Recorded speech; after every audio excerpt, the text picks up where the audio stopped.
Hey everybody, Marcus here. A few videos ago, I was asked by a listener to help him understand what it means to be a man. The listener was a young individual who clearly has been thrown into the whirlpool of confusion brought about by modern Western culture. Though there are plenty of men on the internet offering an account of, well, what it means to be a man, maybe my account is the one that this individual needs to hear. I will attempt to answer this question through a classical interpretation. The answer I will give will be the Greek and Roman answer, what it means to be a man as it pertained to antiquity, when men indeed were men. This answer comes from a time of constant war, disease, and general hardship, when pretty much everyone was poor, illiterate, and subsistence living was the order of the day. So, let's get started. To be a man means to be manly. To be manly means to possess, well, manliness. Latin was the language of choice in the Roman Empire. The Latin word for manliness is virtus. The root of virtus is vir, and vir means man in Latin. Virtus means, in the literal sense, manliness in English. However, that is not the translation we use. We use the translation virtue for the Latin word virtus. So, in English, to be manly means to be virtuous. This is how the Romans would define manliness. Now, the Greek word to which virtus corresponds is arete. Arete translates in English to excellence. Therefore, in a Greek sense, to be a man is to possess excellence. Excellence and virtue are synonymous in antiquity. To be excellent is to be virtuous. To be virtuous is to be excellent. And this, in turn, is what it means to be a man, to possess virtue, excellence. Okay, so this definition is a little more useful, but it still does not drill down far enough to be practical. We need to have some level of clarity as to what excellence and virtue actually mean, as these terms were used in antiquity. Now, before we can do this, we need to address a common idea that floats around the internet in relation to being a man. The idea is that to be a man means to be stoic. Now, a stoic in antiquity was an adherent to the philosophical teachings of Zeno of Citium and the subsequent thought leaders of the Stoic school. To call oneself stoic today tends to refer to a different meaning, namely, a person who can endure pain or hardship without showing feelings or complaining. Though followers of the Stoic school tended to manifest the hardiness suggested by the contemporary definition, this contemporary definition is hardly what it meant to be a Stoic in antiquity, or, for that matter, a man. To have called oneself a Stoic in antiquity was similar to calling oneself a Christian or a Mormon today. Though Stoicism is not a religion, it is a way of life and thinking.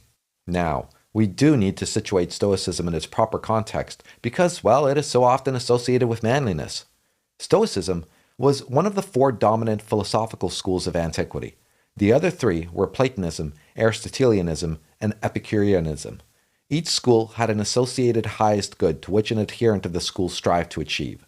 In Platonism, it was knowledge of the form of the good itself. In Aristotelianism, it was happiness. In Epicureanism, it was pleasure. And in Stoicism, it was virtue itself. These are all very different goals. The teachings of any given philosophical school put the adherent on the path to achieve its ultimate goal. So, there is no conflict between being a man and being a Platonist, for example. To be virtuous is to be manly. And since the Stoic school fundamentally has virtue in itself as its highest good, then in a curious way, Stoicism has manliness as its highest good. So yeah, I can very much understand why Stoicism and manliness can be used interchangeably, even though I don't believe it's appropriate to refer to oneself as a Stoic if you also do not agree that virtue in itself is the highest good and are in pursuit of it. At the same time, I would not call someone a man who merely endures pain or hardship without showing their feelings or complaining. You can be Stoic in the contemporary sense and still not be a man by the standards of antiquity, as in, you can be Stoic by today's definition and not be a Stoic by the standards of antiquity. All four philosophical schools necessitated the pursuit of virtue, as in, all four of these schools adhered to the normative ethical model of virtue ethics. So, regardless of which school one would belong to, one is pursuing manliness as part of the practice of the school. Following any of these schools in turn leads to manliness. Therefore, one need not be a Stoic to achieve manliness. One must be virtuous, though. Though each school is grounded in virtue ethics, their teachings vary on how to achieve this goal. Their teachings are primarily oriented around achieving each school's highest good, which are all different. Now, you may be thinking, do I need to align with any of these schools to be a man? Well, obviously not. If all one is interested in is manliness, then one can mix and match lessons from any of these schools as they all cultivate virtue. Okay, before we go further, let us summarize. In classical antiquity, to be a man was to be virtuous. In Greek, the word means excellence. Therefore, the pursuit of manliness is the pursuit of virtue, excellence. Now, we need to expand a little on what virtue is in order to start making things practical and actionable. Today, we have a somewhat inconsistent nomenclature as to which virtues are considered the cardinal virtues. You will encounter different words that all mean the same thing, depending on which translation you are referring to and which school you are investigating. For example, the words wisdom, prudence, and phronesis are all but used interchangeably on the internet from what I can see. One can easily assume these are all different things. And maybe if one dives into the nuances of any school, there are differences. But those differences do not matter to a young man raised in the modern world. As such, I am going to go by the Platonic structure, as ultimately all these schools are influenced and derivative from Platonism anyway. There are 4 cardinal virtues. All other virtues are subcategories that ultimately belong to the pursuit of one cardinal virtue or another. The 4 cardinal virtues are temperance, fortitude, justice, and phronesis. Courage, obviously a virtue, is properly positioned as a subcategory of fortitude. Hence, if one possesses fortitude, one will necessarily be courageous. Remember, phronesis and wisdom are interchangeable concepts, but I prefer to reserve the word wisdom for a more contemporary meaning. I would say something like, if one possesses the 4 cardinal virtues, one can be considered wise. If one has perfect possession of the 4 cardinal virtues, one can call oneself a sage. The title of sage, well, I would reserve to very few figures in history, Socrates, Jesus, and maybe the Buddha. These are all examples of people I feel would deserve the title of sage. I would not, for example, simply attribute this title to prominent holy leaders like the Pope or the Dalai Lama. Though such men undoubtedly are wise, I think the status of sage is exceedingly rare. I also doubt there are any living sages in the world right now. Okay, now that we have the names of the 4 cardinal virtues we need to pursue in our quest for manliness, we should clarify what they are about. First, let us address temperance. Temperance concerns itself with the governance of the concupiscible part of the soul. What does this mean?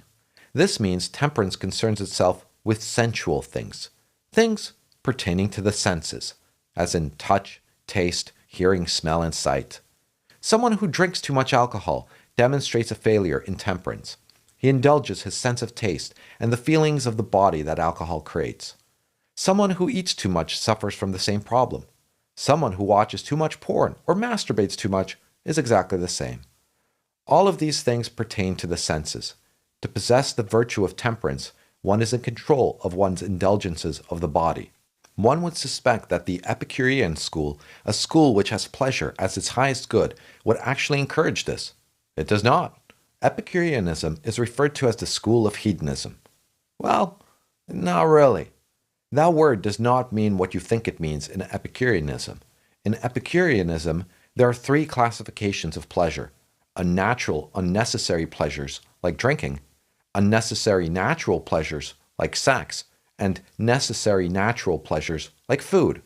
In this school, you are meant to purge everything that is not necessary and natural. So, no drinking, drugs, or sex in Epicureanism.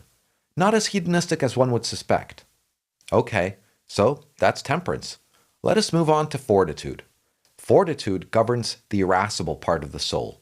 In other words, the passions. In yet more words, the emotions. Anger issues are failures in fortitude. Management of fear is governed by fortitude. Hence why courage is a subset of fortitude. Fortitude is the virtue that one associates most with Stoicism. But the virtue of fortitude does not in any way dictate the concealment or repression of emotion. It demands the control of emotion. In relation to anger, for example, Aristotle said that one needs to be angry in the correct intensity, at the correct object, for the correct amount of time. There is no dictate to not be angry or to not show anger. In fact, to repress anger is to demonstrate a failure in fortitude. I mean, Just look at these soy boy types that will not respond with anger to any injustice that they're made to suffer. Are they manly because they endure hardship without showing feelings or complaining? No, that's not manly at all. One must exhibit anger when injustice is done to you, but one must do it in a controlled manner, like Aristotle's description states. Anger gives you energy. That energy must be harvested to create forward momentum in correcting the phenomena that invoke the anger. The same can be said in relation to fear. A man with perfect fortitude is not fearless. His fear is under control. He is able to assess the dangers associated with fear and act accordingly. The call of fear requires a response, and a response will be given by a man experiencing fear. Whether or not his response is appropriate to the situation will be governed by his share in fortitude. If one succumbs to fear and flees where the correct response was to fight, he will be branded a coward. If one ignores or represses fear where the correct response was to flee, he will act recklessly. Courage is not fearlessness, nor does courage exclude the act of running away. Sometimes you need to bravely run away. Well, like Monty Python teaches us about brave, brave Sir Robin in the quest for the Holy Grail. Now, let's move on to justice. Justice is the virtue that governs conduct between people. We cannot act unjustly towards ourselves. We can only act unjustly towards others, while others can act either justly or unjustly towards us. Justice is a very tricky virtue to describe because most discourse on the subject takes the form of applied ethics, as in, the conversations are usually around whether or not one act or another is just or unjust. For example, is it just to redistribute wealth from the rich to the poor? These sort of conversations around justice do not help us in coming to knowledge of justice. One must already possess knowledge of justice to be able to answer whether or not questions. The Golden Rule states we ought treat people as we wish to be treated. I interpret this as treating people justly.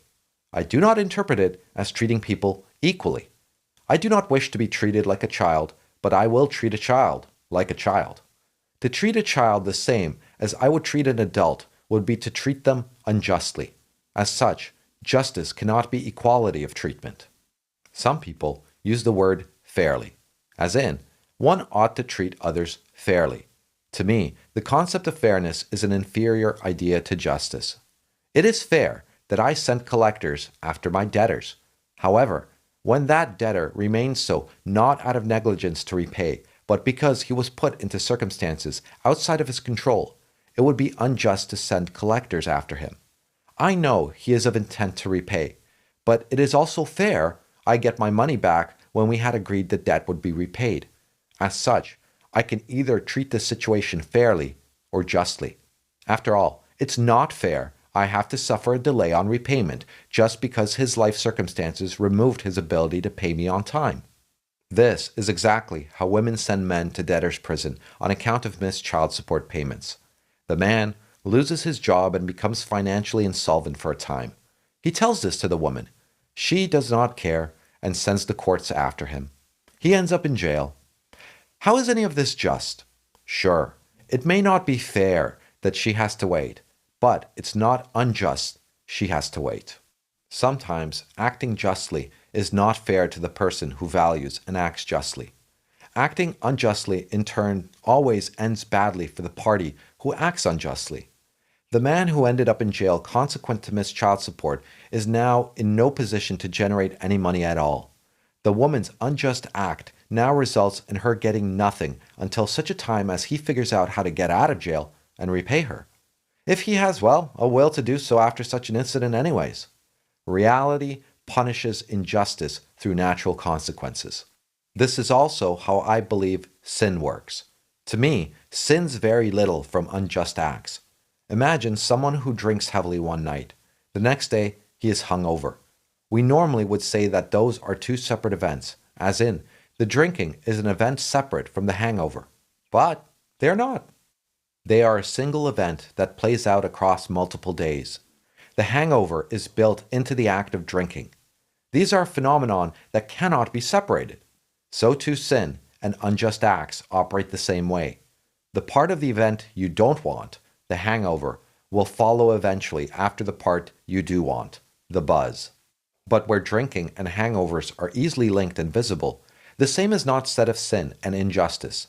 The hangover part of sin and injustice sometimes comes a lot later in life and might show up in ways completely invisible to the perpetrator. For example, if you cheat people, other parties will learn of it and will naturally exclude you from their consideration as business partners. You won't even know this is happening, but the consequences of your injustice you will suffer inevitably. Even if you think you got away with your unjust acts, you did not. Crime and Punishment by Dostoevsky is a perfect illustration of this. Raskolnikov, the protagonist of the novel, plans and executes the perfect murder. No one suspects him. He got away with it as far as the external world is concerned, except that his conscience begins to haunt him. It haunts him to the point that he turns himself in to relieve the suffering his act created within him. Why was sex reserved for after marriage? Because having multiple partners for a woman creates an unavoidable consequence that brings about a similar psychic phenomenon in the woman that Raskolnikov experienced. If shame is not part of it, which oftentimes it is, it's also comparison. After having multiple partners, you begin to compare. It is unavoidable. And to these women, they will compare their way into dissatisfaction with whoever they end up with. So yes, justice is a complex subject that I will put away for now and repeat my recommendation of reading the Platonic dialogue entitled The Republic. Now, of the 4 cardinal virtues, the last one to explore is phronesis. This one differs from the other 3 as it concerns itself with managing all other virtues, whether cardinal or subordinate. Phronesis is hard to understand, but I will try to explain it as simply as I can. Since phronesis is concerned with managing the other virtues, let us manage a virtue with it. For this exercise, let us take up the virtue of courage. Courage is a subordinate virtue of fortitude. Let us use the Aristotelian concept of the golden mean for this exposition. Now, it is common enough to hear people talk about moderation or taking the middle road when talking about issues. This sentiment harkens back to the Aristotelian concept of the golden mean. Imagine a stick. On one end of the stick is the vice of cowardice. On the other end of the stick is the vice of recklessness. The stick, as a whole, extends between these 2 extremes. It can be said that cowardice is a deficiency in courage, whereas recklessness is an excess of courage. Neither cowardice nor recklessness, in turn, are courage. Courage rests somewhere between this deficiency and excess. However, it does not rest in the middle point between them. This is where the language of taking the middle road bears no resemblance to Aristotelian thought. The golden mean is where courage rests. The golden mean is not the middle point between the 2 extremes, but it is somewhere between them. In the case of courage, courage rests very close to recklessness on the stick. In fact, Aristotle would say that to a coward, courage and recklessness look, well, both the same, because they are both far away from the coward, but they are both very close together to each other. Phronesis is the virtue that allows you to identify the position of the golden mean of a virtue between its excess and its deficiency. But just because you know where the golden mean rests does not mean you possess the virtue of courage. You must also possess the temperance and fortitude to act on the virtue. So, to be courageous, one must both know how to act and then to have the will to act. After all, just because you know what to do does not mean you will do it. You need both. But how does one cultivate phronesis then? Well, that's a really good question. And it does not really have a very straightforward answer. The answer would also differ depending on which school of philosophy you would subscribe to. However, I will keep it simple and straightforward, even though my answer is not complete by any stretch of the imagination. Phronesis can be cultivated through experience, by example, and through contemplation. To identify the position of courage, you need to be placed in situations requiring courage. Then, upon acting and experiencing the consequences, you will be able to reflect back and conclude whether or not you acted courageously. The second mode is one of example. You can witness courageous acts in real life or in fiction. This is why great literature is great literature. People in those stories behave like real people. Shitty fiction has the characters behaving completely out of sync with the character they are supposed to be portraying. Read someone like Dostoevsky. Tolstoy, Shakespeare, Cervantes, Dante, Homer, and, of course, Plato. The Platonic dialogues are full of virtuous examples of the behavior of Socrates. It's the same with the Bible and Jesus. These are the sources you can draw from to learn by example. Then, we have contemplation.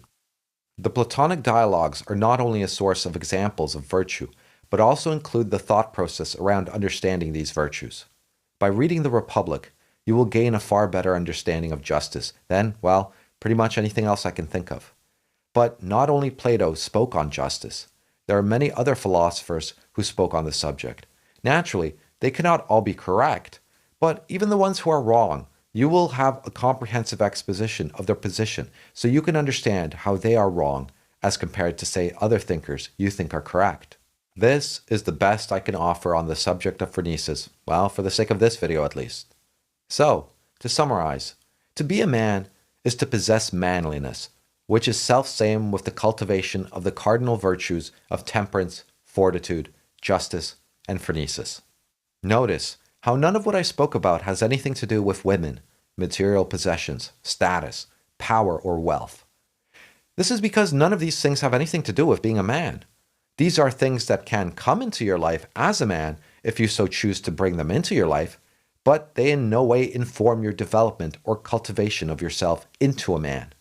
Also, the possession of any of these things has no bearing as to whether or not the possessor is a man. After all, women too can have these things. Cultivating the virtues is a lifelong task. They also require upkeep. Consequent to this, your level of manliness will grow with time. As such, one needs not worry that one is not as far down the road as someone else. What is important is to always be and stay on the road heading in the correct direction. If you ever get off the road in cultivating virtue, you will regress. If you stay off the road long enough, you'll turn into a bitch eventually. But for now, thanks for listening. Go team.